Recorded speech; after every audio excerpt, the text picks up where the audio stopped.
Hello दोस्तों, तो कैसे हो आप। हॉस्पिटल की इंटरव्यू क्लियर करते ही आपके मन में ये सवाल आता है कि अब आगे क्या।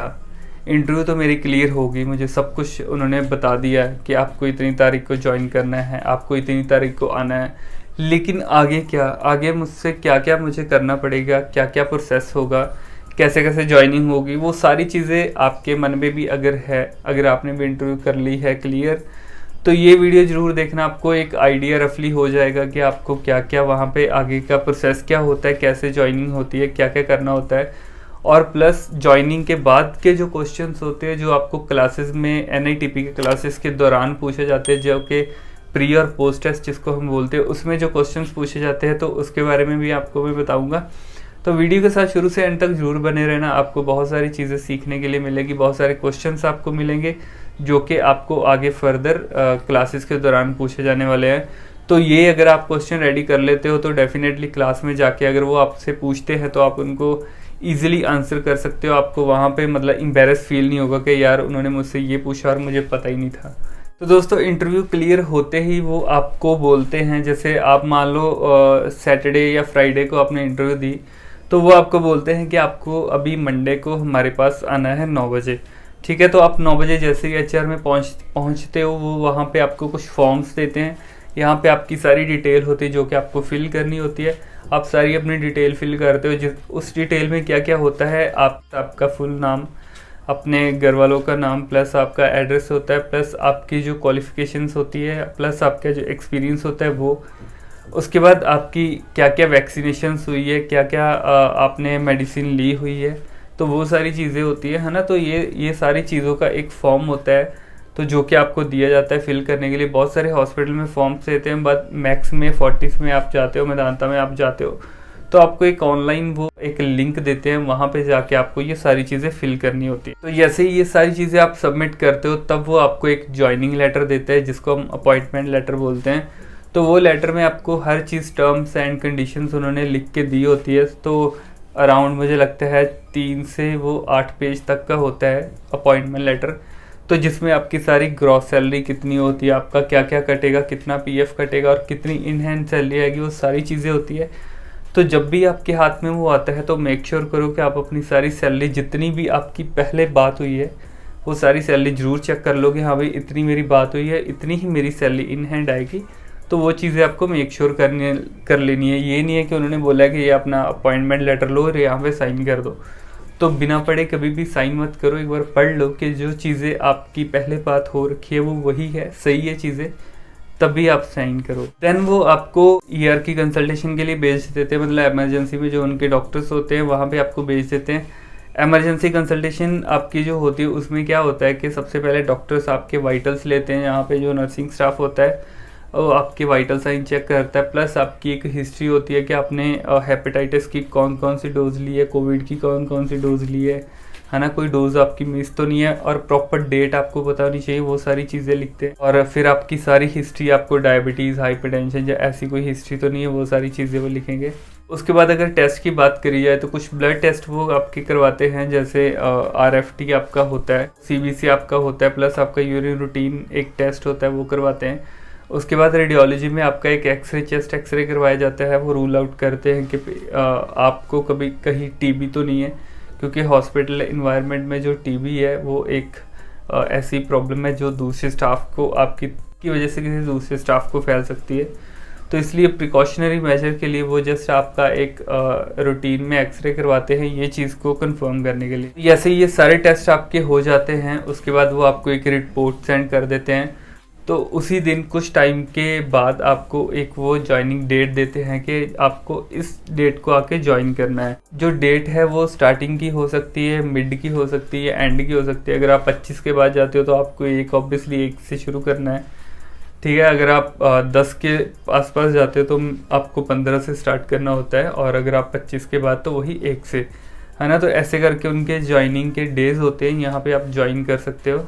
तो चलो अभी आपकी ज्वाइनिंग होगी, अभी आप डे 1 पे आ गए, मतलब फर्स्ट डेट को आपने हॉस्पिटल में कदम रख लिया। उसी दिन से आपका एक ID बन जाएगी। ID बनाने के बाद आपके मतलब फिंगरप्रिंट सारा वो बन जाएगा। आपको जस्ट जाके स्कैन करके अपनी अटेंडेंस मार्क करनी है। तो फर्स्ट डे से आपकी जो सैलरी है वो स्टार्ट हो जाती है उसी दिन से। उसके बाद आपको मतलब एचआर में थोड़ा देर वो सारा चीज़ें करके आपको थोड़ा सा बता देते हैं हॉस्पिटल के बारे में। उसके बाद आपका पंचिंग वगैरह सब रेडी करके आपको ऊपर भेज देते हैं डीएनएस या एएनएस के ऑफिस में, तो वहाँ से आपको सीधा इंडक्शन के लिए भेज देते हैं। तो अभी आप जो इंडक्शन क्लासेस में आ जाते हो तो वो 10 to 15 डेज़ की क्लासेस होती है। डिफरेंट हॉस्पिटल में वेरी करता है। कई बार हॉस्पिटल को बहुत ज़्यादा क्राइसिस होता है नर्सिस का, तो वो आपको 2 दिन की क्लास दे के ही सीधा ड्यूटी पे फेंक देते हैं, मतलब ड्यूटी के लिए भेज देते हैं। अगर नहीं है तो 10 to 15 डेज़ की क्लासेस होती है, तो उसके बाद आपको भेजते हैं। तो अभी जैसे ही आपकी इंडक्शन स्टार्ट होती है तो सबसे पहले आपका एक प्री टेस्ट होता है। तो प्री टेस्ट में आपको जस्ट वो आपकी देखने के लिए कि इसको कितनी नॉलेज है, तो वो चीज़ के लिए वो आपका टेस्ट लेते हैं। तो ये टेस्ट आप पास करते हो फेल करते हो मैटर नहीं करता है, क्योंकि आप ऑलरेडी ज्वाइन कर चुके हो। उनको जस्ट ये देखना है कि ये बंदे का लेवल क्या है और आप हमें इसके ऊपर कितना एफर्ट लगाना है, कितना जोर लगाना है, कितना और इनको पढ़ाना है। प्री टेस्ट में क्या होता है, प्री टेस्ट में आपको क्वेश्चंस आते हैं हॉस्पिटल के रिलेटेड, हॉस्पिटल के प्रोटोकॉल्स के रिलेटेड, ठीक है, रूल्स रिस्पॉन्सिबिलिटीज़ के रिलेटेड, और कुछ HIC के रिलेटेड आ सकते हैं, हॉस्पिटल इन्फेक्शन कंट्रोल के रिलेटेड। तो कुछ हैंड वॉशिंग पे ऐसे वाले कुछ क्वेश्चंस आ सकते हैं जो कि आपको पूछे जाएंगे, उसमें जस्ट लिखना होता है। तो वो टेस्ट के बाद आपकी इंडक्शन स्टार्ट होती है। अभी इंडक्शन में आपको 10 से 15 दिन तक वो रेगुलर पढ़ाई कराते हैं, मतलब डेली आपकी जनरल ड्यूटी होती है। आपको 8 बजे यहाँ से जाना होता है, मतलब 8 बजे आपकी ड्यूटी स्टार्ट होके 4 बजे तक होती है, नहीं तो आपकी 9 बजे से स्टार्ट होके 5 बजे तक होती है। तो इसमें आपको 8 घंटे की पढ़ाई होती है, उसमें आपका खाना पीना भी होता है, मतलब रेगुलर पढ़ाते नहीं, आपको बीच में रेस्ट भी देते हैं।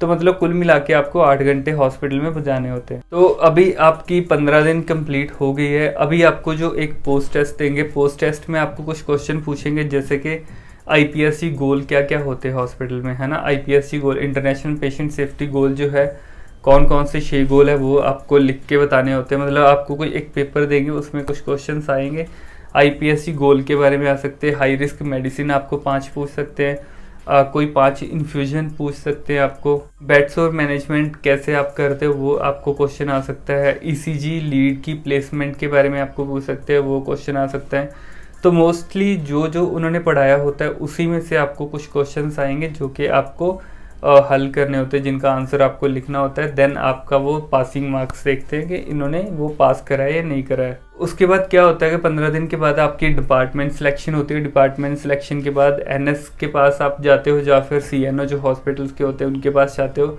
तो वो आपको थोड़ा सा आपको पूछते हैं आपको कितना एक्सपीरियंस है, कहाँ पे काम कर रहा है। तो उसी के अकॉर्डिंग जहाँ जहाँ पे भी उनको ज़रूरत होती है, जहाँ जहाँ पे भी रिक्वायरमेंट्स होती है, तो वो वहीं पे आपको हायर कर लेते हैं, मतलब उसी डिपार्टमेंट में आपको भेज देते हैं। अभी जैसे ही आप डिपार्टमेंट में आ जाते हो, उसके बाद डिपार्टमेंट में आपको 3 से 4 दिन तक तो ऐसे ही मतलब जस्ट नॉर्मल आपको अपने सारे रूल्स रेगुलेशंस को कैसे काम करते हैं, कैसे प्रोटोकॉल फॉलो करते हैं, वो सारी चीज़ें आपको वहाँ पे देंगे। तो वहाँ पे आपका एक बडी ट्रेनर होता है, जाते ही आपका सुपरवाइज़र आपको एक ब्रीफ इंट्रो देता है ICU के बारे में कि ये हमारा ICU, इतने बेड का ICU, इसमें ये पेशेंट्स आते हैं, ऐसे ऐसे होता है। उसके बाद आपको एक बडी ट्रेनर मिल जाता है। फॉर एग्जांपल जैसे मान लो मैं वहाँ पे गया था तो मेरा एक बडी ट्रेनर था, तो उसके साथ मुझे रहना था। वो क्या क्या काम करता है, कैसे कैसे काम करता है, मुझे वो सारी चीज़ें देखनी थी, सीखनी थी।